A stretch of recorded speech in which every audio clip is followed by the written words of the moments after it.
Mobile গেমে আসক্ত হয়ে লক্ষাধিক টাকা খুইয়ে শেষমেশ চরমপন্থা বেছে নিল কাটিগড়ার এক যুবক।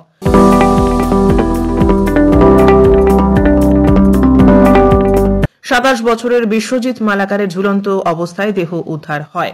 রবিবার সন্ধ্যায় নিজের ঘরেই তার নিথর দেহ উদ্ধার হয়েছে।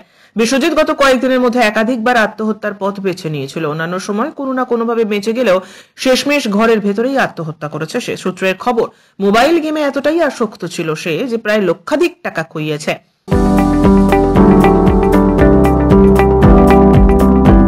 ঘটনার খবর জানাজানি হতেই কাটিগড়া থানায় জানানো হয়। কাটিগড়া থানার এসআই স্মিতা গগৈ সরজমিনে উপস্থিত হয়ে মৃতদেহ উদ্ধার করে রাতেই শিলচর মেডিকেল কলেজ হাসপাতালের মর্গে পাঠিয়ে দিয়েছে। প্রয়াত বিশ্বজিৎ বিশিষ্ট ব্যবসায়ী বাদল চন্দ্র মালাকারের ছেলে। Bureau report, CNN24 news, Silchar.